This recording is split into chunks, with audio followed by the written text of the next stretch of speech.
તો નમસ્કાર વિદ્યાર્થી મિત્રો, કેમ છો? મજામાં ને? કેવી ચાલે છે તમારી તૈયારી? અને ટકાટક ચાલતી હશે ને? હવે જો બોર્ડની પરીક્ષાના વધારે દિવસો બાકી નથી રહ્યા, એટલે તમારી જે તૈયારી છે અત્યારે ફૂલ જોશમાં ચાલતી હશે, હે ને? તો પણ તમને ખબર છે સર એમસીક્યુની સમસ્યાઓ છે, એના નિવારણ માટે શું? તો તમારું સ્વાગત કરે છે આપણી ગુજરાતની નંબર 1 ઓનલાઈન પ્લેટફોર્મ એટલે કે એમસીક્યુ સિરીઝ, બ્રહ્માસ્ત્ર એમસીક્યુ સિરીઝ, જેમાં તમને એમસીક્યુ એક અલગ માઇન્ડસેટથી જ વિથ કન્સેપ્ટ, હે ને, વિથ ટિપ્સ, વિથ ટ્રિક્સ, હે ને, અને એવી રીતે તમને કરાવવામાં આવશે કે જેને કારણે તમે ખૂબ જ ઓછી મહેનતે પણ સારા એવા માર્ક્સ લાવી શકો. તો આ ચેનલ સાથે જોડાયેલો લ્યો, ચેનલને લાઈક કરો, સબસ્ક્રાઈબ કરો, તમારા મિત્રોમાં ફોરવર્ડ કરો, જેને કારણે ગુજરાતના દરેક સ્ટુડન્ટ આનો લાભ લઈ શકે, કેમ કે યુટ્યુબ પર તમને તદ્દન ફ્રી જોવા મળે છે, બરાબર? તો આપણા ચેનલની ખાસ વાત શું છે? તો જેટલા પણ રેગ્યુલર બેચમાં જોડાયેલા જેટલા પણ વિદ્યાર્થીઓ છે, જે રેગ્યુલર આપણા લેક્ચરો જોવે છે, એ લોકોને તો ખબર જ હશે કે આ લેવલ, આ કન્ટેન્ટ જે આપણા સિરીઝમાં છે, એ લેવલનું કન્ટેન્ટ યુટ્યુબ પર મળવું અઘરું છે, બરાબર ને? કે એક જ પ્લેટફોર્મ પર તમને ખૂબ જ સારી એવી તમારા કન્સેપ્ટ પણ ક્લિયર થઈ જશે, પ્લસ જે એમસીક્યુ કઈ રીતે સોલ્વ કરવા એનો માઇન્ડસેટ પણ તમને ખબર પડશે કે કયા કયા પ્રકારના એમસીક્યુ પૂછી શકે, એનો પણ તમને એનાલિસિસ કરવામાં મદદ થશે. ને આ ઉપરાંત એમસીક્યુની પ્રેક્ટિસ તો થવાની જ છે ને, એટલે જે એમસીક્યુનો જે ડર છે તમને, એ એમસીક્યુનો ડર તમારો શું થશે મિત્રો? તો કે દૂર થશે. ઓકે, તો એ જોઈને જ આપણે આ કોર્સ છે તે ડિઝાઇન કરેલો છે. તો આપણું હવે આપણે જે ચલાવ છે એ છે આપણે ધોરણ 12 ચેપ્ટર નંબર 5 સવર્ગ સંયોજનો, હે ને મિત્રો? તો આની આપણે વાત કરતા હતા ને તમને ખબર હોય તો આપણે આ ચેપ્ટર માટે જે ટાર્ગેટ સેટ કરેલો છે એ છે 9 આઉટ ઓફ 9. તો જો દરેક લેક્ચરમાં હું ટાર્ગેટ યાદ રખડાવું છું તમને, એટલે કે શું ટાર્ગેટ આપણા નજરની સામે જોવો જોઈએ, હે ને? નજર કે સામને જીગર કે પાસ, હે ને એની માટે જ આપણે જે પણ મહેનત કરીએ છીએ, અમે મહેનત કરીએ છીએ, અમારી કરતાં કેટલી ઘણી બધી મહેનતો, વધારે ઘણી મહેનતો તમે કરો છો, હે ને? તો આજે મહેનત આપણે ભેગા મળીને કરશું તો જરૂર ને જરૂર આપણા જે પણ ટાર્ગેટ્સ છે એ જરૂર પૂરા થશે, હે ને? ચાલો, તો થોડુંક આપણે રિકેપ કરી લઈએ. તો તમને ખબર છે કે આપણે છેલ્લે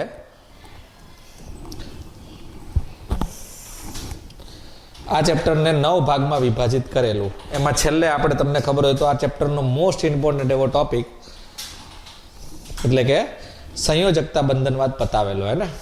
ખૂબ જ અઘરો ટોપિક છે, તમને અઘરો લાગતો હશે, બરાબર? પણ તમે જો એ વિડીયો એકવાર જોઈને આવજો એટલે તમારું જે કોન્ફિડન્સ લેવલ છે આ ટોપિકનું, એ અહીંયાથી લઈને અહીંયા લેવલનું થઈ જશે, ને? એકદમ ફુદ્દું ટોપિક લાગશે તમને, કે તમે ઇઝીલી વિથિન 10 થી 15 સેકન્ડમાં એના બધા જ એમસીક્યુ શું કરી શકો છો?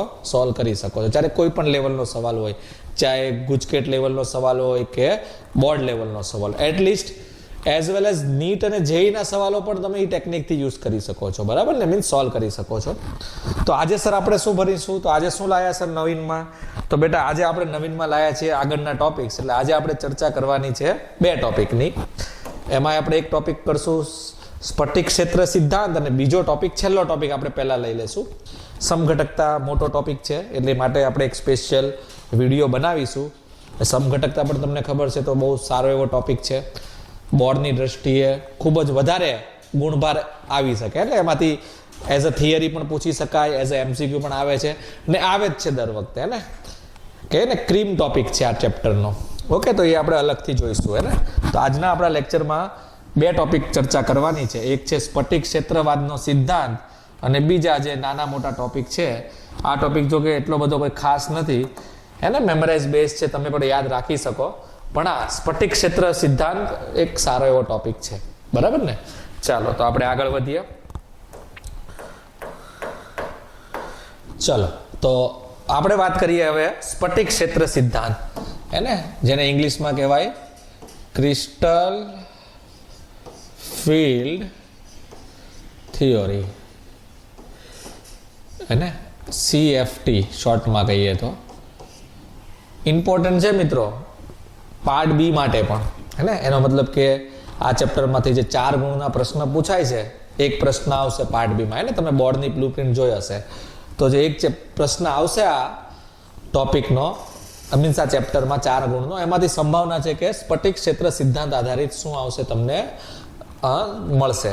આનો જે પણ સવાલ છે એ. ચલો તો હવે આપણા કોર્સની જે ડિઝાઇન છે એ પ્રમાણે તમને ખબર જ છે, શરૂઆતમાં આપણે ચર્ચા કરીશું ફક્ત ને ફક્ત કી પોઈન્ટ્સની, હે ને. કી પોઈન્ટ્સ એટલે આપણા બ્રહ્માસ્ત્રનો ખજાનો છે મિત્રો, હે ને.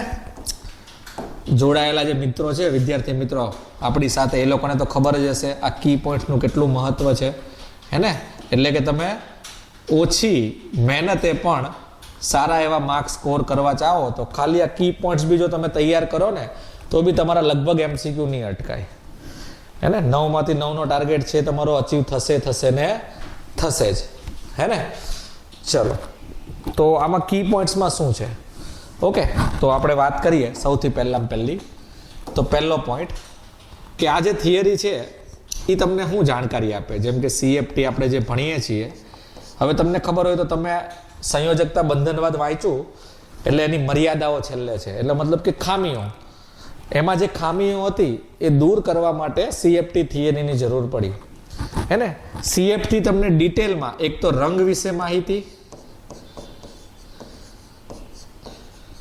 પદાર્થ આપણને ખબર છે કે જે પણ સવર્ગ સંયોજનો હોય એ રંગીન હોય છે સ્વભાવે, તો રંગની જે માહિતી છે તમને એક તો આ ટોપિક પરથી મીન્સ CFT દ્વારા મળે, ને બીજું પ્રબળ અને નિર્બળ લિગેન્ડ, કોને પ્રબળ કહેવાય કોને નિર્બળ કહેવાય, પ્રબળ કયો લિગેન્ડ છે કયો નિર્બળ છે, ને. એટલે કે પ્રબળ લિગેન્ડ ને નિર્બળ લિગેન્ડની જે જાણકારી છે એનું પણ તમને ખબર હોય તો એની માહિતી પણ તમને આ થિયરી દ્વારા જ મળે, બરાબર. એટલે આ મેન એના 2 ગુણધર્મો કહી શકો કે આ જે થિયરી ભણીએ એનો મેન ગોલ હોય આ કે આ થિયરી, આ 2 વસ્તુ જાણવા માટે જ આપણે આ થિયરી ભણીએ, બરાબર છે.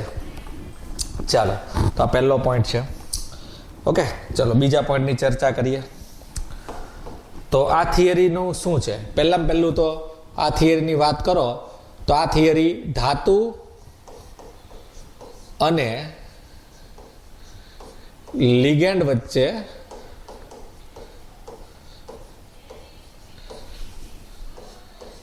હે ને સ્થિર વિદ્યુતીય આકર્ષણ બળ,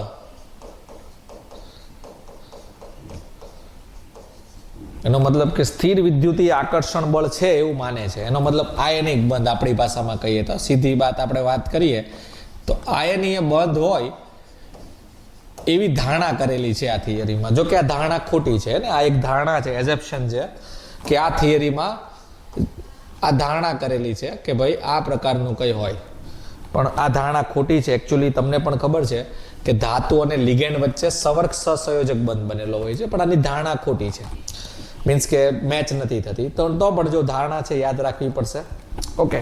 હા, હવે આ થિયરીનું કેવું શું હતું, બરાબર. મેઇન જે કહીએ ને કી પોઈન્ટ શું છે, આનો ત્રીજો કી પોઈન્ટ કે ભાઈ આ થિયરી કહેના ક્યાં ચાહતી है. તો આ થિયરી આપણને સમજાવે ડી કક્ષકના વિપાટન વિશે, વિપાટન કયો અથવા વિભાજન કયો એની વિશે. કે ભાઈ એનું એમ કેવું હતું કે જ્યારે કોઈ ધાતુ હોય, એમ આપણને ખબર છે મધ્યસ્થ ધાતુ છે એની પાસે ડી કક્ષક હોય 5, હે ને. અને 5 શક્તિ સરખી હોય એટલે આપણે સમશક્તિ કહીએ એને. સંમિત હોય બધું, કેમ કે એનું જે ક્ષેત્ર હોય સંમિત ક્ષેત્ર હોય ને એટલા માટે એવું હોય છે, સંમિત ક્ષેત્ર. પણ જ્યારે લિગેન્ડ આવે એટલે લિગેન્ડની હાજરીમાં આ ડી કક્ષકોમાં અપાકર્ષણ થાય, હે ને. અને એને કારણે ડી કક્ષકો 2 ભાગમાં શું થઈ જાય, વિભાજિત થઈ જાય. સમજો કે ઉપર 2 કક્ષક ચાલી ગઈ, નીચે 3 કક્ષક રહી ગઈ, તો આ જે ઘટના છે આને આપણે કહીએ વિભાજન, એટલે વિપાટન, વિભાજન. ડી કક્ષકનું, હે ને?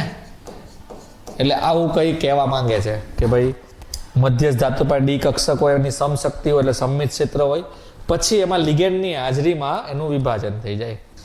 વિભાજનનું કારણની વાત કરીએ કે ભાઈ વિભાજન શા માટે થાય, તો વિભાજન પાછળનું કારણ, વિભાજનનું કારણ તો એકદમ એક જ લાઈનમાં શોર્ટ એન્ડ સ્વીટ કહી દઉં કે વિભાજનનું કારણ છે અપાકર્ષણ. કોની વચ્ચે અપાકર્ષણ?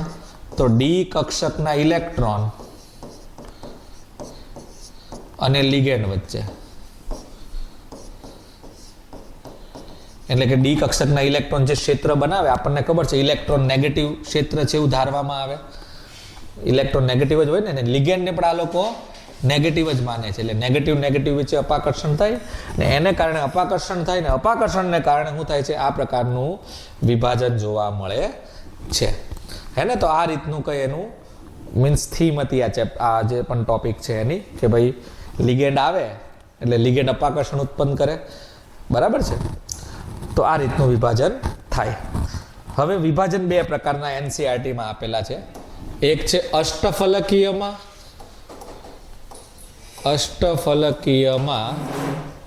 વિભાજન. એનો મતલબ કે અષ્ટફલકીય સંયોજનોમાં કઈ રીતે વિભાજન થાય એની જે પેટર્ન છે એ આપણને યાદ રાખવાની છે, બરાબર? તો તમને પણ ખબર હશે કે ડી કક્ષક શું કહેવાય? અષ્ટફલકીય સંકીર્ણ હોય એટલે આ ડી કક્ષક જે હશે તમારી, હે ને? અષ્ટફલક એટલે સવર્ગાંક કેટલો હોવો જોઈએ બેટા? તો તમારો સવર્ગાંક હોવો જોઈએ 6, હે ને? તો એમાં તમારું જે વિભાજન થશે એ આ રીતનું થશે. નીચે 3 કક્ષક આવશે ને ઉપર 2 કક્ષક આવશે. એટલે નીચે 3 નો સેટ બનશે જેને T2G સેટ કહેવાય, ઉપર 2 નો સેટ બનશે જેને EG સેટ કહેવાય, હે ને? EG જનરલી હેનો બનેલો હોય? તો EG બનેલો હોય dx² - y² minus dx² - y² અને dz² નો બનેલો હોય. યાદ રાખજો મિત્રો, પૂછી શકાય.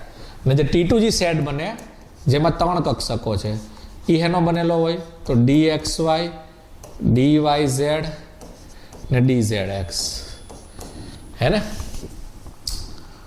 ને આ જે 3 નો સેટ બને છે, તમને 11મું ધોરણ ભણ્યા હશો તો તમને યાદ હશે કે આ જે કક્ષકો છે એને બિનઅક્ષીય કક્ષકો કહેવાય, કેમ કે અક્ષ પર હાજર હોતી નથી. જ્યારે આ બંને છે એને અક્ષીય કક્ષક કહેવાય. કઈ કક્ષક કહેવાય બેટા? અક્ષીય, કેમ કે એ લોકો અક્ષ પર હાજર હોય છે. હવે તમે જો તો EGની ઉર્જા વધારે છે. તમે આમ જેમ ઉપર જશો એટલે આપણને ખબર છે કે ઉર્જાનો આલેખ જ છે એક પ્રકારનો, તો ઉર્જા વધશે. તો આની ઉર્જા વધારે હશે, આની ઉર્જા ઓછી હશે. તો આની ઉર્જા વધારે છે, કેમ? કેમ કે એમાં અપાકર્ષણ વધુ હશે.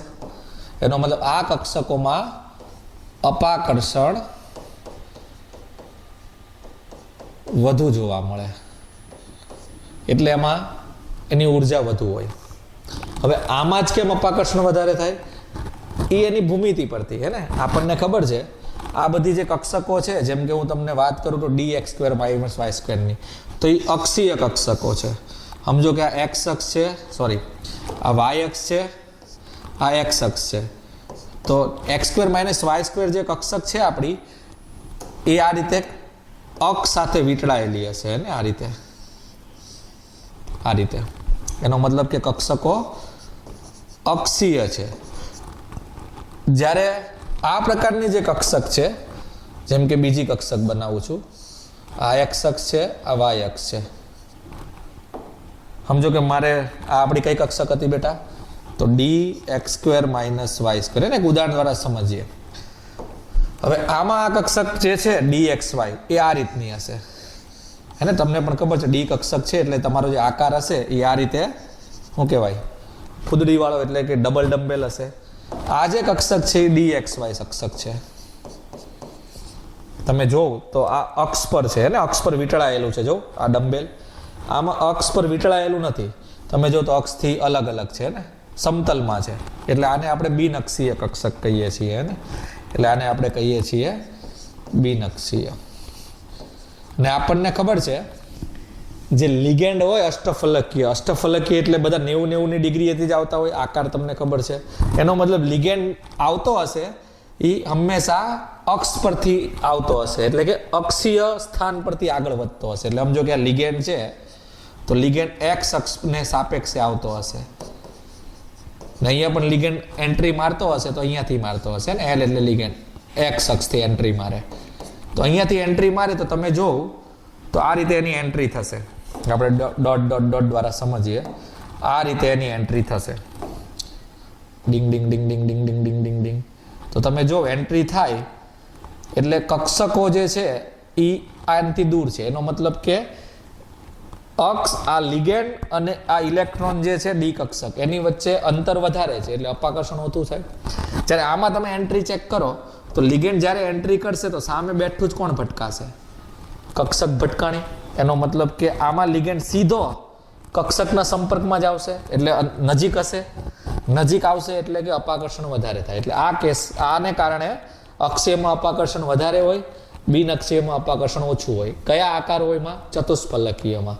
એટલે જે વિભાજન થાય એમાં ઈજી એટલે કે અક્ષીય કક્ષક છે એની ઉર્જા વધી જાય એટલે 2 કક્ષકોની ઉર્જા વધી ગઈ એટલે 2 નો સેટ બન્યો, ને 3 કક્ષકોની ઉર્જા ઘટી જાય એટલે કે એનો જે બનશે બિન અક્ષીયનો એ T2G નો સેટ બનશે. હે ને?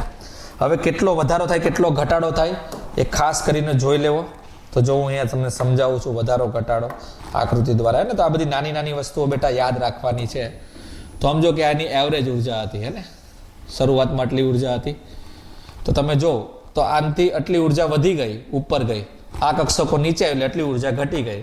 એટલે જે વધારો ઘટાડો છે એ આ રીતનો છે. ધ્યાનથી જોવો તો અહીંયાથી જે ઉર્જા છે એ અહીંયાથી આટલી ઉર્જા વધી ગઈ છે.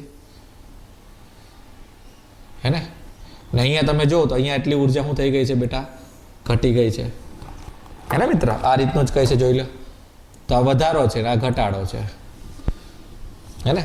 આ જે વધારો છે ને આખો જે ગેપ છે સમજો આખું વિભાજન કેટલું થયું તો તમે ધ્યાનથી જોઈ શકો છો. જે વિભાજન થયેલું છે આખું એ અહીંયાથી લઈને અહીંયા સુધીનું થયેલું છે. હે ને? તો આ સંપૂર્ણ જે વિભાજન તમને દેખાય છે આને આપણે કહેશું ડેલ્ટા ઓ. શું કહેશું મિત્ર? ડેલ્ટા ઓ. ડેલ્ટા ઓ નો મતલબ થાય અષ્ટફલકીય ક્ષેત્ર વિભાજન. અષ્ટફલકીય ક્ષેત્ર વિભાજન.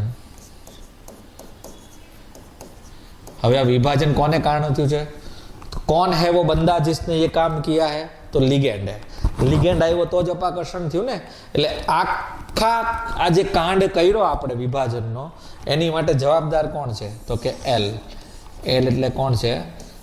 લિગેન્ડ. તો સીધી વસ્તુ છે. લિગેન્ડ પ્રબળ હશે તો અપાકર્ષણ વધુ હશે, અપાકર્ષણ વધુ હશે તો વિભાજન મોટું હશે. લિગેન્ડ નિર્બળ હશે તો અપાકર્ષણ ઓછું હશે, અપાકર્ષણ ઓછું હશે તો લિગેન્ડ પણ કેવો હશે? નિર્બળ હશે, વિભાજન નાનું થશે. હે ને? તો આ રીતનું છે. તો આ જે વધારો છે બેટા આ મૂલ્ય ખાસ ધ્યાન રાખવાનું છે. આ જે વધારો છે ઓકે આ વધારો થશે જો 3 કક્ષક નીચે ગઈ ટોટલ 5 માંથી એટલે આ હશે 3/5 ડેલ્ટા ઓ. ને આમાં જે ઘટાડો થાય છે એમાં 2 કક્ષક ઉપર છે એટલે 2/5 ડેલ્ટા ઓ. તો આ વસ્તુ ખાસ ધ્યાન રાખવાની. પૂછી શકે આખું ઓ છે તો આટલો ભાગ 3/5 થયો ને આટલો ભાગ 2/5 થયો. હે ને? આ એની એવરેજ ઉર્જા હતી. તો બસ આ રીતે આ એક બોર્ડ યાદ રાખવાનું. એટલે આ રીતે તમારું વિભાજન થાય અષ્ટફલકીયની અંદર. હે ને? ચાલો તો આ રીતની પેટર્ન બને અષ્ટફલકીયમાં. ઠીક છે? તો આ યાદ રાખી લેવું. અષ્ટફલકીય હોય તો આ રીતની તમારું વિભાજન થાય આ પેટર્નમાં. જોઈ લો. ઓકે સમજી ગયા? એટલે આપણે મેન તો યાદ એટલું રાખવાનું છે. મોટી મોટી વાત T2G ની ઉર્જા 3 સેટની ઉર્જા ઓછી હોય. બે કક્ષકોનો સેટ ઉપર બને, 3 કક્ષકોનો સેટ નીચે બને. T2G માં આ 3 કક્ષકો હોય, EG સેટમાં આ 2 કક્ષકો હોય, અક્ષીય બિન અક્ષીય. આમાં અપાકર્ષણ વધારે હોય અક્ષીયમાં કેમ કે લિગેન્ડ અક્ષની દિશામાંથી જ અપાકર્ષણ કરતો એટલે નજીક હોય. લિગેન્ડ ને આ કક્ષકો નજીક હોય. જ્યારે આમાં લિગેન્ડ અને આ કક્ષકો દૂર હોય કેમ કે આ જે કક્ષકો છે એ અક્ષ પર નથી. બરાબર ને? અક્ષથી દૂર છે એટલા માટે. હે ને? આ તો ફિઝિક્સનો નોર્મલ નિયમ છે. 2 વીજભારો વચ્ચે જેટલું નજીક હશે એટલું અપાકર્ષણ વધારે હોય. તો આમાં તમે જો લિગેન્ડ પર ઋણ આયન એટલે -q તમે ફિઝિક્સની ભાષામાં કહો તો. બરાબર ને? લિગેન્ડ એટલે -q થઈ ગયું આપણી માટે. ને ઇલેક્ટ્રોન એટલે પણ માઇનસ ક્યુ. તો આ બે માઇનસ ક્યુ વચ્ચે અંતર વધારે છે, ત્યારે આમાં માઇનસ ક્યુ ને માઇનસ ક્યુ વચ્ચે અંતર કેવું છે? ઓછું છે. સોરી, આમાં વધારે અંતર ઓછું છે, નજીક છે, એટલે અપાકર્ષણ વધારે હશે, આમાં ઓછું હશે. ચાલો, તો હવે આપણે પેટર્ન બનાવીએ અષ્ટફલકીય માટે, સોરી સમચતુષ્ફલકીય માટે, કે ભાઈ સમચતુષ્ફલકીયમાં કઈ રીતે વિપાટન થાય. ઓકે, તો હવે આપણે જોઈએ સમચતુષ્ફલકીયમાં ક્ષેત્ર વિભાજન, કે કઈ રીતે વિભાજન થાય. ને આ વિભાજન બરાબર છે, એને આપણે ડેલ્ટા ટી કહીએ. આ જે ઉર્જા હોય ને એની ટી એટલે ટેટ્રાહેડ્રલ એટલે ચતુષ્ફલકીય, ને ઓ એટલે અષ્ટફલકીય ઓક્ટાહેડ્રલ. ને તો આમાં કયા પેટર્નમાં વિભાજન થાય તો ધ્યાનથી જો. સમજો કે આ 5 કક્ષકો છે આપણી. પહેલા તો નોર્મલ જે એની ઉર્જા હતી એ 3D અથવા ડી કક્ષકો. આમાં જે વિભાજન થશે લિગેન્ડની હાજરીમાં એ કઈ આવું હશે. ઉપર 3નો સેટ બનશે, નીચે 2નો સેટ બનશે. અહીંયા 2નો સેટ બનશે, ઉપર 3નો સેટ બનશે. હવે આ 3ના સેટને નામ આપવાનું છે T2 ને આનું નામ છે ખાલી E. જો આમાં જીજી લાગેલું હતું કેમ કે આ સિમેટ્રિકલ કહેવાય, પેલું અનસિમેટ્રિકલ કહેવાય. આમાં જીજી લાગે, પેલામાં ન લાગે, એટલે આમાં 2 સેટ બન્યા. તો આમાં બી સેમ T2 સેટ છે, એમાં 3 કક્ષકો છે. જો તો એમાં કઈ કક્ષકો આવશે? પેલી જ dxy, dyz અને dzx. અને ઈમાં કઈ કક્ષકો આવશે? તો અક્ષીય એટલે dx² - y² અને dz². ઓકે, ઉપર જાઓ તો જો ઉર્જા વધે છે, તમને પણ ખબર છે. ઉપર જશો એટલે તમારી જે ઉર્જા છે એ વધશે, બરાબર? એટલે આની ઉર્જા ઓછી છે, આની વધારે, એટલે આમાં અપાકર્ષણ વધારે થતું હશે, આમાં ઓછું થતું હશે. હે ને, એવું જ થયું ને. હવે આમાં ઉર્જાનો તમે ગેપ માપશો તો આ રીતનો જે ગેપ આવશે. સમજો કે અહીંયાથી આટલો ગેપ બન્યો, કુલ વિભાજન એટલું થયું, અહીંયાથી અહીંયા લેવલનું આ લેવલનું. તો આને આપણે કહીશું ડેલ્ટા ટી. હે ને, ચતુષ્ફલકીયમાં ક્ષેત્ર વિભાજન ડેલ્ટા ટી. કેટલો વધારો ઘટાડો થયો? તો આપણે એક મધ્ય બિંદુ બનાવી દઈએ કે ભાઈ આની મધ્ય છે યાર. તો આટલો વધારો થયો, આટલો ઘટાડો થયો. તો બસ આ વધારો ઘટાડો મિત્રો યાદ રાખવાનો છે. મેઇન તો જે વધારો ઘટાડો થાય છે, તો તમે જો આટલું વધારો થયો ને આટલો ઘટાડો થયો. હે ને,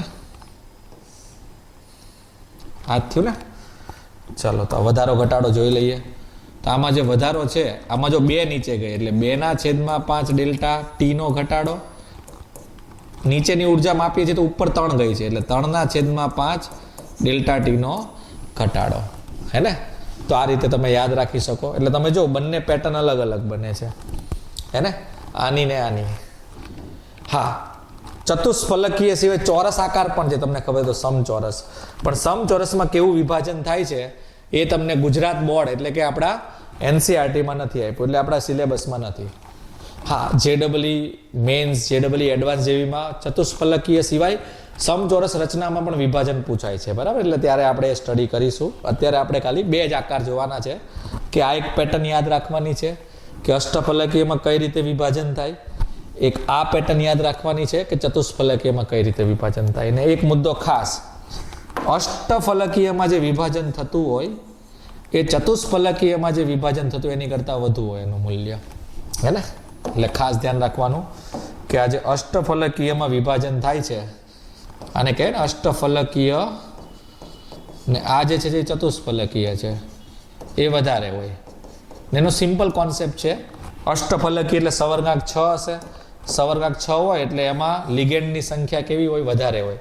વધુ લિગેન્ડ તો વધુ અપાકર્ષણ, સીધી વસ્તુ છે. ને આની વચ્ચેનો સંબંધ છે એ ખાસ યાદ રાખવાનો. NCERTમાં બી આપેલો છે આ સંબંધ. ઓકે, સંબંધ છે તમને ખબર હોય તો ડેલ્ટા ટી બરાબર 4/9 ડેલ્ટા ઓ. હે ને, ચાલો, તો આ એક સંબંધ યાદ રાખી લેવો. દાખલા પૂછવા હોય તો કદાચ પૂછી શકાય. હે ને, ચાલો, તો મેઇન કી પોઈન્ટમાં તો આટલું જ છે. આ થિયરીમાં કયા પેટર્નમાં થાય છે, શું છે શું નહીં. ઓકે, ચાલો, હવે નેક્સ્ટ પોઈન્ટ છે એ છે ઇલેક્ટ્રોનની ગોઠવણી. ત્રીજો કી પોઈન્ટ. હવે આમાં ઇલેક્ટ્રોનની ગોઠવણી કરતા આપણને આવડવી જોઈએ કે કઈ રીતે ઇલેક્ટ્રોન ગોઠવાશે. હે ને, જેમ કે ફોર એક્ઝામ્પલ હું અષ્ટફલકીયની વાત કરું, સમજો કે મારી પાસે અષ્ટફલકીય સંયોજન છે. અષ્ટફલકીય સંયોજન છે એટલે સવર્ગાંક કેટલો હશે મિત્ર? તો કે સર 6 * 6. તો આપણને ખબર છે એમાં પેટર્ન કઈ આ રીતની હશે. હું એક સિમ્પલ લીટી દ્વારા દર્શાવું છું ને. ઉપર ઈજી હશે ને નીચે શું હશે? આપણી T2G હશે. આમાં 3 કક્ષક હશે, ઉપર 2 કક્ષક હશે, હે ને? આ રીતનું વિભાજન થયું હશે નોર્મલ, હે ને? આ રીતનું વિભાજન માનીએ આપણે આ રીતે બનાવીએ, આખું નથી બનાવતો ચિત્ર. તો આમાં કઈ રીતે ગોઠવાશે? તો સર પહેલી વાત, T2G ની ઉર્જા કરતાં EG ની ઉર્જા વધારે છે, હે ને? તો હુન્ડના નિયમ મુજબ પહેલા ઇલેક્ટ્રોન નીચે ગોઠવાય, પછી જ ઉપર ગોઠવાય, હે ને? હવે અહીંયા વચ્ચે જે વિભાજન છે એ વિભાજન કેટલું છે? તો આપણને ખબર છે ડેલ્ટા O જેટલું ઉર્જા એટલી ખર્ચી પડે છે. તો સમજો કે મારી પાસે 3 ઇલેક્ટ્રોન D1 રચના છે, એનો મતલબ એક ઇલેક્ટ્રોન ગોઠવવો છે, એક જ થયો ને ડીમાં, આપણી માટે ડી છે ને કમ્પલસરી. જો 3 ને 2 5 થઈ ગઈ ડી. તો ઇલેક્ટ્રોન પહેલા ક્યાં જશે? T2G માં કે EG માં? તો કે સર T2G માં. તો રચના થશે T2G1 EG0. સર D2 રચના હશે એટલે ડીમાં 2 ઇલેક્ટ્રોન ગોઠવવા હોય તો બંને ક્યાં જશે સર? T2G માં. પહેલો અહીંયા ને બીજો અહીંયા, હે ને? એટલે રચનાઓ થઈ ગઈ T2G2. જ્યારે EG તમે જો તો ખાલી છે 0. સર D3 હશે તો આ રીતે રચના થઈ જશે એટલે T2G3 EG0. ઓકે. પરંતુ જો D4 રચના હશે એટલે રચના તમારી બદલાઈ જશે. જો D4, D5, D6 અને D7, આ રચના ખાસ યાદ રાખવી. એક્ઝામમાં આ રચનાઓ જ વધારે પૂછાય, કેમ કે આમાં 2 સંભાવના હોય. સમજો કે તમારે ચોથો ઇલેક્ટ્રોન ગોઠવવો છે, તો તમારી પાસે 2 સંભાવના છે. એક તો તમે ચોથો ઇલેક્ટ્રોન અહીંયા યુગ્મીકરણ કરી શકો. યુગ્મીકરણ કરવા માટે પણ ઉર્જા લાગે, એ ઉર્જાને P કહેવાય, હે ને? એટલે યાદ રાખવાનું, P એટલે યુગ્મીકરણ ઉર્જા, ને ડેલ્ટા O જે છે એનો મતલબ થાય વિભાજન ઉર્જા. સમજો મિત્રો, સમજવા ગેમ છે, યાદ છે. ઉર્જા એટલે ખર્ચો લાગે, આપણી ભાષામાં કહે તો ઉર્જા એટલે ખર્ચો કરવો પડે તમારે. તો યુગ્મીકરણ કરવા માટે પણ ખર્ચો થાય છે ઉર્જાનો, ને વિભાજન કરો એમાં પણ ખર્ચો થાય છે.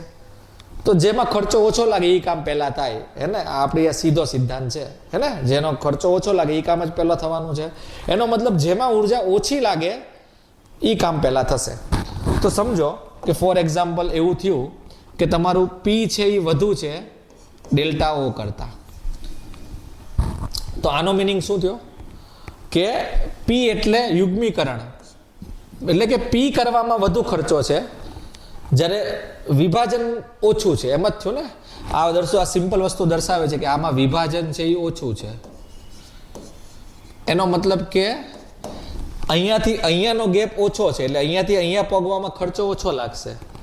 પરંતુ યુગ્મીકરણ કરવામાં ખર્ચો કેવો લાગશે બેટા? વધારે. એટલે આ કેસમાં તમારું યુગ્મીકરણ નહીં થાય, હે ને? આપણે બનાવી દઈએ ફરીથી. આપણે D3 અટકેલા હતા, હે ને? તો આ આપણું D3 થઈ ગયું, હે ને? ખાસ ધ્યાન રાખવું આમાં. હવે અહીંયાથી જે પણ હોય, જો આવું હશે તો તમારા એ કેસમાં તમે કહી શકો કે આ કેસમાં યુગ્મીકરણ ન થાય. યુગ્મીકરણ ન થાય એનો મતલબ કેવો લિગેન્ડ થશે? આ નિર્બળ લિગેન્ડ, હે ને? ને બીજી સંભાવના શું છે? તો સર આનું ઊંધું પણ સંભવ હોય કે P છે એની કરતાં ડેલ્ટા O નાનું છે, મોટું છે. એનો મતલબ આમાં વિભાજન મોટું હશે એટલે વિભાજન કરવામાં વધુ ખર્ચો થશે, જ્યારે P એટલે યુગ્મીકરણ કરવામાં ઓછો ખર્ચો થશે. એટલે મતલબ કે આમાં જે વિભાજન છે એ વધુ છે, હે ને? વિભાજન વધુ છે એટલે આ કેસમાં વિભાજન વધુ છે એટલે તમે ધ્યાનથી જોજો. એનો મતલબ કે આ EG છે એ અહીંયા હશે, હે ને? મોટું વિભાજન હશે. તો એમાં ઉપર જવામાં ખર્ચો વધારે લાગશે, પણ યુગ્મીકરણ થવામાં ખર્ચો ઓછો લાગશે. એટલે પહેલા શું થશે? ઇલેક્ટ્રોન ઉપર જશે કે યુગ્મીકરણ થશે? તો સર આમાં યુગ્મીકરણ થશે, કે ઉપર જવા માટે ખર્ચો વધારે છે. એટલે કહી શકો આમાં કે આમાં યુગ્મીકરણ થાય ને આવો જે કેસ હોય એને કહેવાય પ્રબળ લિગેન્ડ. હેને? તો બસ આ ખાલી ખાસ યાદ રાખવાનું છે. ઇન શોર્ટ મોટી મોટી વાત કરીએ, આપણો મેન છે ને બ્રહ્માસ્ત્રનો ખજાનો. પી કરવા એટલે યુગ્મીકરણમાં ખર્ચો વધારે લાગે, બરાબર. વિભાજન નાનું હોય તો ઇલેક્ટ્રોન ઉપર જશે, યુગ્મીકરણ નહીં થાય. જો વિભાજન નાનું હશે અને યુગ્મીકરણ ખર્ચો વધારે છે તો યુગ્મીકરણ નહીં થાય, ઇલેક્ટ્રોન ઉપર જશે. ને અથવા તો સિમ્પલ વસ્તુ છે, વિભાજન મોટું હશે તો યુગ્મીકરણ થશે, વિભાજન નાનું હશે તો ઇલેક્ટ્રોન ઉપર જશે, યુગ્મીકરણ નહીં થાય. હે ને? બસ સિમ્પલ વાત છે. તો વિચારો D4 છે તો આમાં બે સંભાવના બને. સમજો કે લિગેન્ડ પ્રબળ છે, એનો મતલબ કે પ્રબળ લિગેન્ડ જેવું માની લઉં. સમજો કે લિગેન્ડ પ્રબળ છે, લિગેન્ડ પ્રબળ છે એનો મતલબ કે વિભાજન મોટું હશે. સમજો કે અહીંયા છે કે અહીંયા છે. સર વિભાજન મોટું છે કે કઅહીંયા ને કઅહીંયા, તો ઇલેક્ટ્રોન ચોથો ઉપર જશે કે નીચે યુગ્મીકરણ થશે? સર યુગ્મીકરણ થશે ને, કેમ કે વિભાજન મોટું છે એટલે પ્રબળ લિગેન્ડ છે, પ્રબળ લિગેન્ડ છે એટલે યુગ્મીકરણ થશે ને. આ રીતે પણ યાદ રાખી શકો. એનો મતલબ કે ચોથો ઇલેક્ટ્રોન ક્યાં આવશે? T2G માં જ યુગ્મીકરણ થશે, તો રચના થશે T2G માં 4 ને EG માં 0. પણ સમજો કે લિગેન્ડ નિર્બળ હોય, બીજો કેસ, લિગેન્ડ નિર્બળ હશે તો એનો મતલબ વિભાજન નાનું હશે. વિભાજન નાનું હશે તો યુગ્મીકરણ થશે કે નહીં થાય? તો કે સર ન થાય ને. યાદ રાખવાનું, પ્રબળ લિગેન્ડ હશે, વિભાજન નાનું હશે તો યુગ્મીકરણ ન થાય. હે ને? જો પેલા CF પેલા સંયોજકતા બંધન વધારે જ લિંક થઈ ગયું. પ્રબળ લિગેન્ડ હોય તો યુગ્મીકરણ થાય, નિર્બળ લિગેન્ડ હોય તો યુગ્મીકરણ ન થાય. એનો મતલબ સમજો કે નિર્બળ લિગેન્ડ છે તો એનો મતલબ વિભાજન નાનું હશે તો યુગ્મીકરણ થશે સર? તો કે નહીં થાય. તો ઇલેક્ટ્રોન ઉપર જશે, ઉપર જશે એટલે ચોથો ઇલેક્ટ્રોન EG માં જશે, ત્યારે રચના શું થશે? તો T2G માં 3, EG માં 1. સમજી ગયા? બસ, તો સિમ્પલ છે. હવે આવી રીતે D5, D6, D7 ની રચના પણ તમને ખબર પડી ગઈ હશે. હે ને? તો બસ આ તો કોન્સેપ્ટ મેન્ટ ઇલેક્ટ્રોનની ગોઠવણી, આ ગોઠવણી કરતા આવડવું જોઈએ. સર અષ્ટફલકીયની જગ્યાએ ચતુષ્ફલકીય આપે તો સર આ 3 નો સેટ ઉપર આવે, E નો સેટ નીચે આવે. સિમ્પલ છે, એમાં તો ક્યાં બેટા વિચારવાનું છે. કન્સેપ્ટ તો આ જ લાગશે. હે ને? એટલે આપણા મગજમાં ઇનશોર્ટ આ આવવું જોઈએ કે ભાઈ પ્રબળ લિગેન્ડ છે એટલે કે ડેલ્ટા O મોટું છે P કરતા, તો યુગ્મીકરણ થાય. ને નિર્બળ લિગેન્ડ હશે એનો મતલબ ડેલ્ટા O કરતા P વધારે હશે તો યુગ્મીકરણ ન થાય. બસ આટલું ખાલી યાદ રાખો એટલે જો આપણો ખજાનો આવી ગયો બેટા. જે મેન કી છે ને આપણી શોર્ટકટ યાદ છે એટલે તરત ખબર પડી જાય કે આપણે યુગ્મીકરણ કરવું કે નથી કરવું. ને તમે જો આ મેં લિંક કરી દીધું તમને સંયોજકતા બંધનમાં આધારે, ત્યાં આપણે કીધેલું ને કાન નાક હાથ વાળું કે પ્રબળ લિગેન્ડ હોય તો યુગ્મીકરણ કરે, ડી કક્ષક ખાલી કરે. બરાબર છે? તો એ જ પેટર્નમાં યાદ રાખી શકો. ખાલી આ યાદ રાખવાનું, પ્રબળ લિગેન્ડ માટે ડેલ્ટા O મોટું હોય, નિર્બળ લિગેન્ડ માટે ડેલ્ટા O નાનું હોય. બરાબર? તો MCQ ફોર્મેટમાં પૂછી શકે. ઓકે, તો બસ આ જ મેન છે આપણું. ચલો આગળ વધીએ. ઓકે, તો આટલા કી પોઈન્ટ કર્યા આપણે. ચલો ને નેક્સ્ટ વાત કરીએ, ચોથો પોઈન્ટ, તો એ છે રંગ વિશે. તો રંગમાં તો બેટા વધારે યાદ નથી રાખવાનું. રંગ માટે જવાબદાર શું હોય બેટા? DD સંક્રાંતિ. એટલે ઇલેક્ટ્રોન જ્યારે DD સંક્રાંતિ કોને કહેવાય? તો આપણને ખબર છે કે નીચે T2G હોય, ઉપર EG હોય, બે ભાગ પડી ગયા છે. સમજો કે આમાં એક ઇલેક્ટ્રોન છે વાંઢો, હે ને? વાંઢો હોવો જોઈએ.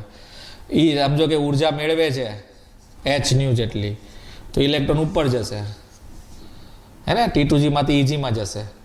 પાછી ઉર્જા ઓછી કરશે એટલે પાછો નીચે આવશે, ઉત્સર્જન કરશે.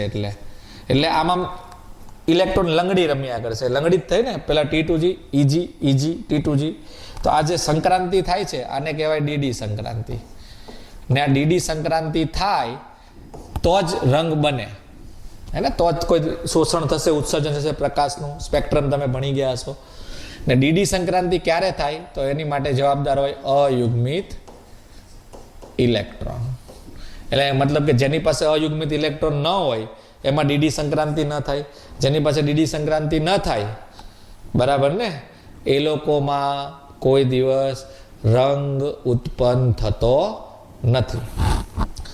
હે ને, અથવા તો ઇનશોર્ટ આવી રીતે પણ યાદ રાખી શકો. સમજો કે D0 છે ને D10 છે, આ બંને રચનામાં જોઉં તો અયુગ્મિત ઇલેક્ટ્રોન ગેરહાજર હશે, હે ને.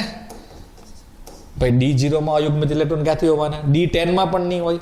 તો આ કેસમાં તમે કહી શકો આવા પદાર્થ કેવા હશે? રંગ વિહીન હશે. બરાબર છે. તો આ ખાલી જોઈ લેવું, યાદ રાખી લેવું. ઓકે, તો આ રંગ વિશે થોડું ઘણું છે. ને તમને પણ ખબર છે રંગ હશે એટલે કે એ પ્રકાશ ઉત્સર્જિત થયો હશે, ને પ્રકાશ ઉત્સર્જિત થયો છે એની ઉર્જા સમજો કે E હશે, તો તરંગ લંબાઈ લેમ્ડા હશે. તો સંબંધ શું હશે?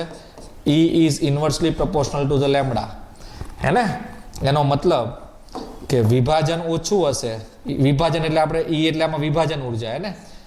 વિભાજન વધુ હશે તો લેમ્ડા નાનું હશે, ને વિભાજન નાનું હશે તો લેમ્ડા મોટું હશે. સીધી વસ્તુ છે ને. આ ગેપ મોટો હશે તો પ્રકાશ જે આવે છે એની તરંગ લંબાઈ ઓછી હશે, વ્યસ્ત પ્રમાણમાં હોય ને ગેપ નાનો હશે તો જે શોષિત પ્રકાશ છે એનો તરંગ લંબાઈ મોટી હશે, હે ને. તો આ એક મુદ્દો પણ તમારે યાદ રાખવો, કી પોઈન્ટ. આમાં પણ આ ટોપિક પરથી પણ ઘણા MCQ ભૂતકાળમાં આવેલા છે, હે ને. ચાલો, તો બસ આ બધા કી પોઈન્ટ્સ હતા બેટા. ઓકે, ને એક પાંચમો કી પોઈન્ટ એ છે સ્થિરતા વાળો, હે ને, કે સંયોજનની સ્થિરતા. સવર્ગ સંયોજનની સ્થિરતા એટલે કે કોની સ્થિરતા વધુ હોય, કોની સ્થિરતા ઓછી હોય. તો આપણને ખબર છે કોઈ પણ સવર્ગ સંયોજન હોય એમાં ધાતુ હોય ને લિગેન્ડ હોય, હે ને. આની વચ્ચે જે બંધ હોય એ કયો હોય? સવર્ગ સહસંયોજક બંધ હોય.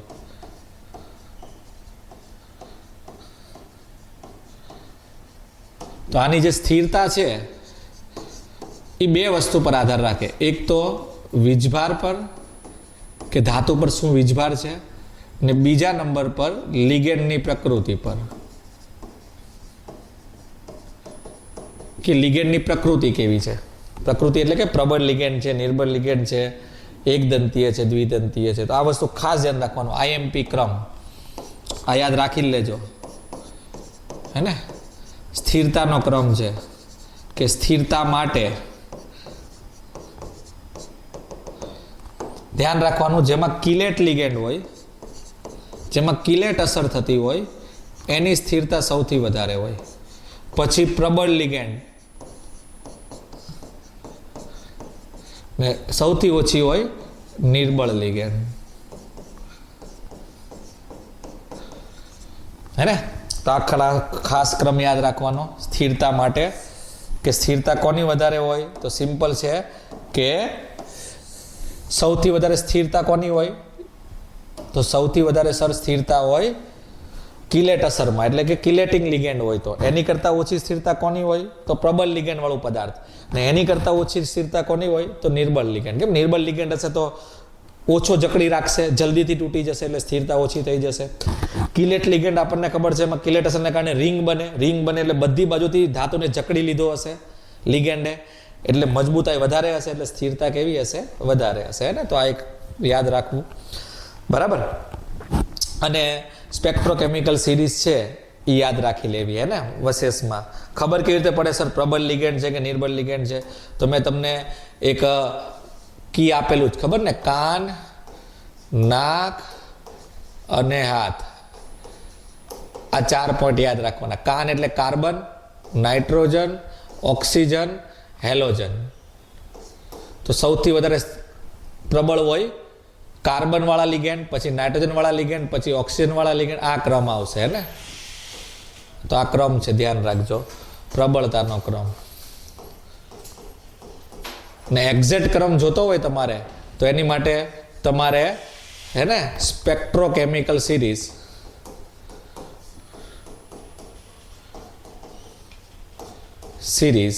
યાદ રાખવી, હે ને. એમાં તમને ચોક્કસ ક્રમ આપેલો છે. આ તો એક રફ આઈડિયા રહે કે ભાઈ કાર્બન વાળા લિગેન્ડ પ્રબળ હોય સૌથી, એની પછી નાઇટ્રોજન વાળા આવે, એની પછી ઓક્સિજન વાળા આવે, ને છેલ્લે હેલોજન આવે, બરાબર ને. ચાલો, તો બસ આપણી થિયરી પૂરી. Key point. હવે જ્યારે MCQ સ્ટાર્ટ કરીએ તો પહેલો જ MCQ છે, જો તો શું કહેવા માંગે છે? સંકીર્ણ સંયોજન દ્વારા દર્શાવતા રંગની સમજૂતી કયા સિદ્ધાંત દ્વારા આવે? તો બેટા હમણાં જ આપણે ભણી ગયા, રંગની સમજૂતીની વાત કરેલી છે. તો સ્ફટિક ક્ષેત્ર સિદ્ધાંત દ્વારા જ રંગની સમજૂતી આપવામાં આવે. આગળ વધીએ. નીચેનામાંથી કયું સંકીર્ણ સૌથી સ્થાયી છે? સર હમણાં જ આપણે ખજાનો કાઢો. ખજાનો શું શીખવાડેલું? કે સ્થિરતા માટે સૌથી વધારે સ્થિર કોણ હોય? તો કિલેટ અસરવાળા લિગેન્ડ, જેમાં કિલેટ અસર થતી હોય. પછી કયા હોય? તો કે પ્રબળવાળા. પછી કયા હોય? તો કે નિર્બળ લિગેન્ડ વાળા પદાર્થ. કિલેટ અસર એટલે કેવા? બહુદંતીય. હે ને? કિલેટ અસર એમાં જોવા મળે. તો આપણને ખબર છે બહુદંતીય લિગેન્ડમાં. તો છે આમાં કોઈ બહુદંતીય? ચેક કરો. યસ સર, આયરું બીમાં જોઈ લો. C2O4 આપણને ખબર છે બહુદંતીય આવે, એટલે આમાં કિલેટ અસર થશે. કિલેટ અસર થશે એટલે સ્થિરતા કેવી હશે? સૌથી વધારે. બરાબર ને સર? કિલેટ અસર ન થતી એવા બધા ઓપ્શન્સ હોય તો બીજા નંબર પર પ્રબળવાળાને પકડવાનો. તો વૈધા 3. સમજો કે સર આની પછી કોણ આવશે? તો પછી સીધી વસ્તુ છે, બહુ કિલેટ અસર થતી હોય એની સ્થિરતા સૌથી વધારે. તો સર સેકન્ડ નંબર પર કોણ આવશે? તો જે પ્રબળ લિગેન્ડ હાજર હોય. તો આપણને ખબર છે આ હેલોજન છે. હેલોજન તો કાન, નાક ને હાથ. હેલોજન સૌથી છેલ્લે આવે. સર આમાં પાણી એટલે ઓક્સિજન દાતા. તો કાન, નાક ને હાથ પ્રમાણે એ બી બહુ પાછળ આવે. NH3 ammonia. બરાબર ને સર? નાઇટ્રોજન ક્યાં આવે? કાન, નાક બીજા નંબર પર આવે. એટલે કે આ ત્રણમાં પ્રબળ લિગેન્ડ કયો છે? તો કે એમોનિયા. એટલે જો આ ફર્સ્ટ હટે તો આ કયા નંબર પર આવશે બેટા? સેકન્ડ પર. ને સર આ બેમાં પ્રબળ લિગેન્ડ એમાં છે. તો સર આ હેલોજન એટલે કે હાથ, આ ઓક્સિજન એટલે અને. તો હેલોજન ને ઓક્સિજન દાતામાં કોણ પ્રબળ લિગેન્ડ? તો સર ઓક્સિજન વાળો. એનો મતલબ કે આ થર્ડ નંબર પર આવશે સ્થિરતામાં, ને આ કયા નંબર પર આવશે? ફોર્થ નંબર પર. કદાચ આવા ક્રમ વાળા MCQ પૂછે, ખબર ને આવા પણ MCQ પૂછે છે, સાચો ક્રમ જણાવો. તો આ પણ તમને આવડવું જોઈએ. ચાલો આગળ વધીએ. નેક્સ્ટ, નિર્બળ ક્ષેત્ર ઉત્પન્ન કરતા લિગેન્ડ માટે શું હોય? તો આપણને ખબર છે સર, નિર્બળ ક્ષેત્ર ઉત્પન્ન કરે એટલે વિભાજન નાનું હોય, હે ને? તો જ નિર્બળ ક્ષેત્ર હોય. ને પ્રબળ ક્ષેત્રમાં શું હોય? વિભાજન મોટું હોય. એટલે કેવું ક્ષેત્ર હોય બેટા? પ્રબળ. તો જોઈ લે વિભાજન ક્યાં નાનું છે? નાનું વિભાજન આયરુબી, હે ને? નાનું વિભાજન હોય એટલે કે યુગ્મીકરણ ઉર્જા વધારે હોય, વિભાજન નાનું હોય, તો એને આપણે શું કહીએ? નિર્બળ ક્ષેત્ર લિગેન્ડ વાળા કેસમાં આવશે. નેક્સ્ટ, સ્ફટિક ક્ષેત્ર વિભાજન અનુસાર ઓછી સ્પિનની સ્થિતિ. ઓછી સ્પિન. બરાબર, ધ્યાન રાખજો, આ નવો શબ્દ છે, સ્પિન ઓછી છે. તો ઇલેક્ટ્રોન રચના શું હશે? તો બેટા ખાસ ધ્યાન રાખવાનું, સ્પિન ઓછી એનો મતલબ ક્યારે હોય? જ્યારે અયુગ્મિત ઇલેક્ટ્રોન પણ ઓછા હોય. ને તમને કે સ્પિન વધુ, તો સ્પિન વધુ ક્યારે હોય? જ્યારે અયુગ્મિત ઇલેક્ટ્રોન વધુ હોય, હે ને? તો આ વસ્તુ ખાસ ધ્યાન રાખવું. તો હું ક્યારેક સ્પિન ને અયુગ્મિત ઇલેક્ટ્રોન ઓછા ક્યારે હોય? જ્યારે યુગ્મીકરણ થયું હોય. યુગ્મીકરણ ક્યારે થાય? જ્યારે પ્રબળ ક્ષેત્ર હોય. ને આ ક્યારે હોય? જ્યારે નિર્બળ ક્ષેત્ર હોય, હે ને? સીધી વસ્તુ છે. સમજો કે અયુગ્મિત ઇલેક્ટ્રોન ઓછા છે, તો સર ઓછા કેમ હશે? અયુગ્મિત ઇલેક્ટ્રોન વાંઢા ને વાંઢા ઓછા ક્યારે હશે? જ્યારે મિંગલ એટલે કે યુગ્મીકરણ થઈ ગયું હશે. સર યુગ્મીકરણ ક્યારે થાય?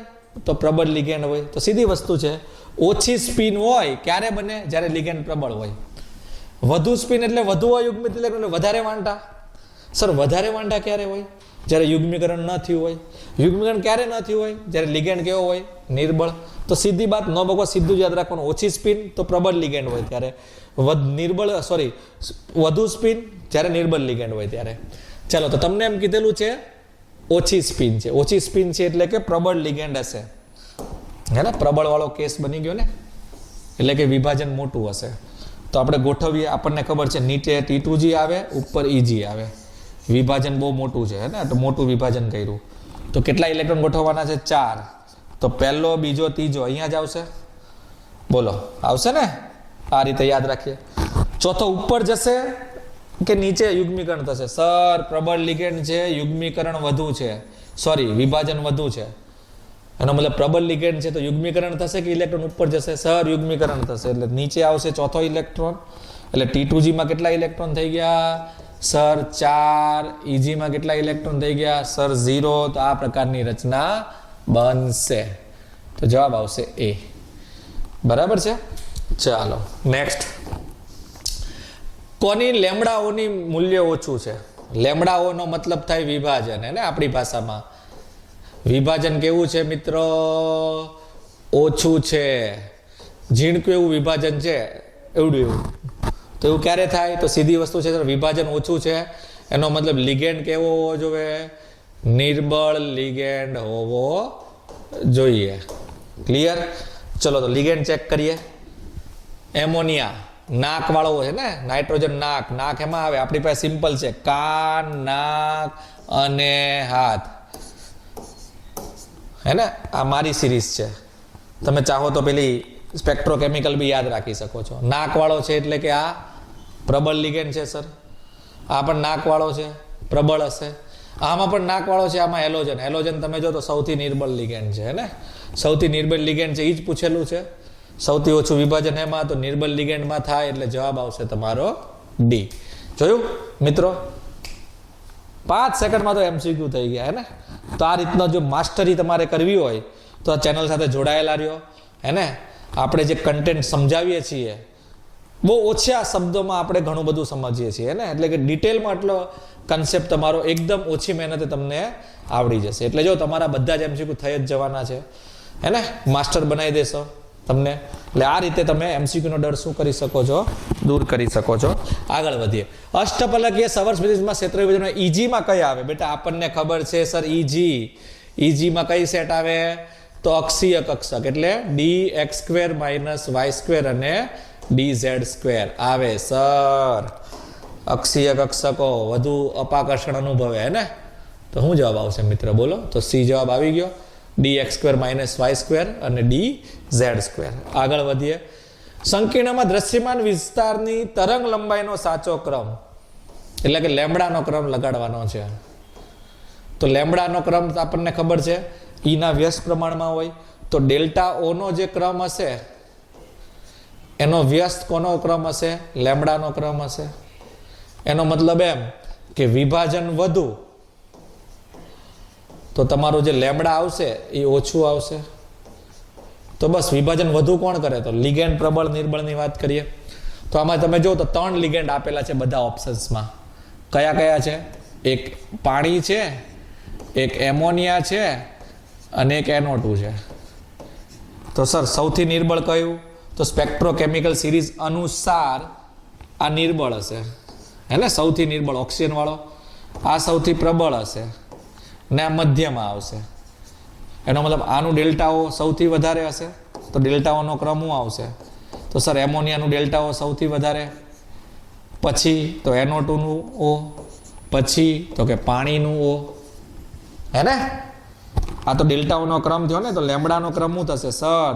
તો પાણીનો લેમ્બડા સૌથી મોટો પાણીવાળા ઉદાહરણનો, પછી NO2 વાળા ઉદાહરણનો, ને પછી કયા ઉદાહરણનો સર? એમોનિયા વાળો. થઈ ગયો સર, ઇઝી. જોઈ લો.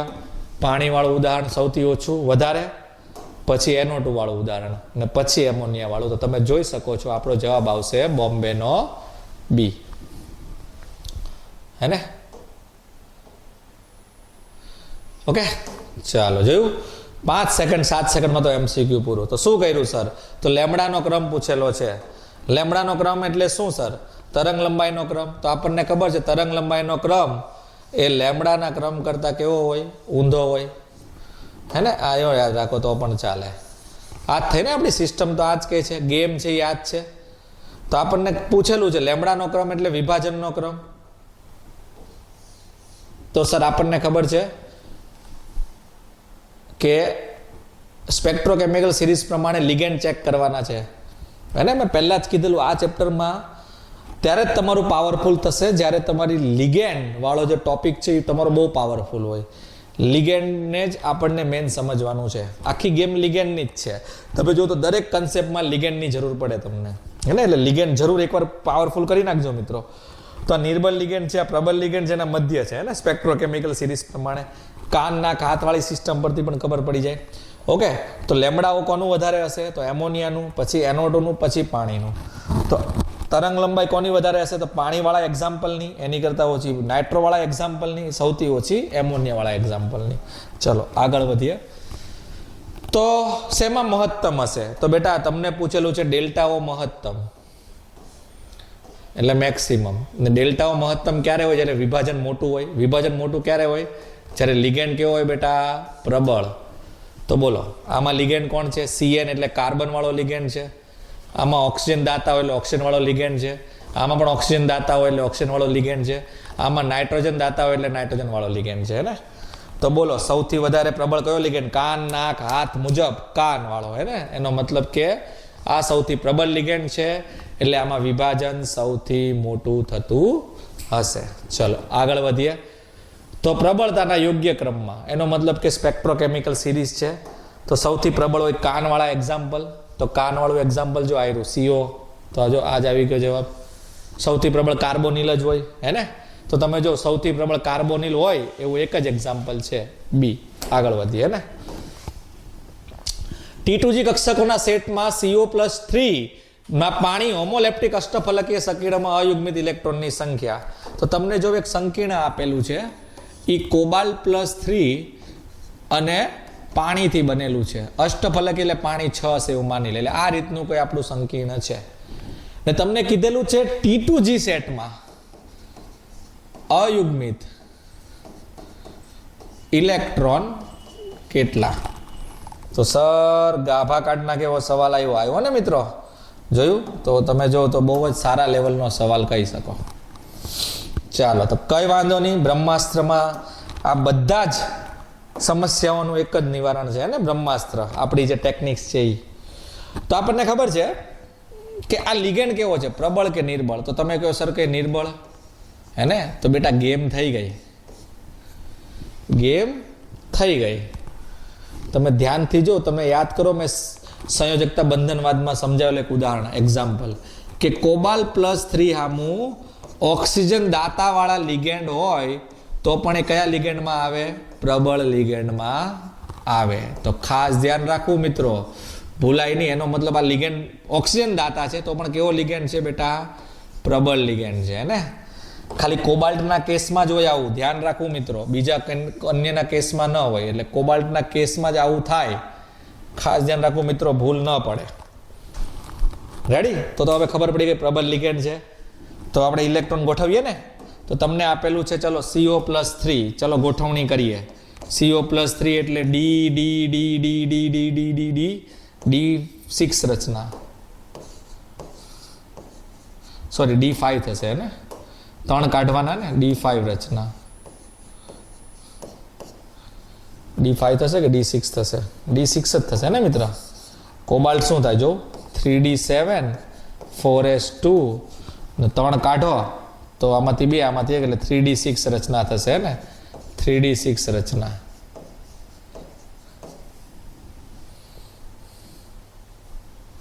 રેડી? હવે આપણે અયુગ્મિત ઇલેક્ટ્રોન ગણવાના છે ને, ગોઠવીએ. ચાલો તો અષ્ટફલકીય છે તો આપણને પણ ખબર છે, નીચે T2G હશે, ઉપર EG હશે, ને કેટલા ઇલેક્ટ્રોન ગોઠવવાના છે? D6, 6 ગોઠવવાના છે, હે ને. તો ગોઠવીએ. 1 2 3. ચોથો ક્યાં જશે બેટા? ઉપર જશે કે નીચે જ રહેશે? બોલો મિત્રો. યસ, નીચે જ રહેશે. કેમ નીચે જ રહેશે? કેમ કે પ્રબળ લિગેન્ડ છે, વિભાજન મોટું છે. તો ચોથો પણ અહીંયા, પાંચમો પણ અહીંયા, અને છઠ્ઠો પણ અહીંયા. બરાબર? તો એનો મતલબ એમ થાય T2Gમાં 6 યુગ્મિન થઈ ગઈ. એટલે રચના આપણી થઈ ગઈ T2G6 EG0. ને તમને કીધેલું છે અયુગ્મિત ઇલેક્ટ્રોન કેટલા છે? તો T2Gમાં કેટલા અયુગ્મિત ઇલેક્ટ્રોન આવ્યા બેટા? તો 0. જોઈ લો મિત્રો, આવી ગયો જવાબ. ઓકે, તો આમાં જવાબ આવશે બેટા 0, હે ને. આન્સર આવશે તમારો શૂન્ય. આમાં શૂન્ય તમે જોવો તો એ કોઈ ઓપ્શન નથી. ઓકે, તો ધ્યાન રાખજો, શૂન્ય આવશે તો આ ધ્યાન રાખવું, આ ખાસ કરીને કે કોબાલ્ટ +3 વાળા કેસમાં ઓક્સિજન દાતાવાળા લિગેન્ડ પણ પ્રબળ લિગેન્ડ તરીકે વર્તે. ચલો આગળ વધીએ. ઓકે, તો અહીંયા આપણો આ ટોપિક પૂરો થાય છે, CFT. તો તમને આવડી ગયું હશે, હે ને? હવે નેક્સ્ટ ટોપિકની વાત કરીએ તો કાર્બોનિલ સંયોજનો અને ઓકે, ચલો તો ફટાફટ, આ તો થિયરિકલ છે બેટા, તો કી પોઈન્ટ પર ચર્ચા કરી લઈએ. તો ધાતુ કાર્બોનિલ બંધમાં શું આવે બેટા? તો ધાતુ કાર્બોનિલ બંધ હોય એ ખાસ ધ્યાન રાખવું. આ એક વિશિષ્ટ પ્રકારનો બંધ હોય કે જેમાં તમારી મધ્યસ્થ ધાતુ આયન કાર્બોનિલ લિગેન્ડ સાથે બંધ બનાવે. ને આપણને ખબર છે પહેલો જે બંધ બને એમાં આપણને ખબર છે આની પાસે યુગ્મ હોય, આની પાસે ખાલી કક્ષક હોય, તો આ યુગ્મ દાન કરે એટલે સિગ્મા બંધ બને. આ તો બધામાં બને. આને કયો બંધ કહીએ આપણે? સવર્ગ સહસંયોજક બંધ. આ કોની વચ્ચે બને છે? તો એમ છે કાર્બન એને યુગ્મ દાન કરે છે, હે ને? પણ આમાં એક વિશેષ બંધ બને. હવે આની પાસે પણ એક ખાલી કક્ષક હોય, આ પાઈ સ્ટાર હોય, ને આની પાસે પણ એક ડીમાં અયુગ્મિત ઇલેક્ટ્રોન, એટલે ડી કક્ષકમાં એક જોડકું હશે. તો આમાં આપણું ધાતુ પણ ઇલેક્ટ્રોન યુગ્મ દાન કરે, પણ આ જે બંધ બને એ પાઈ બંધ બને, હે ને? તો આમાં ખાસ ધ્યાન રાખવું, આ ખાલી કાર્બોનિલ લિગેન્ડમાં જ જોવા મળે.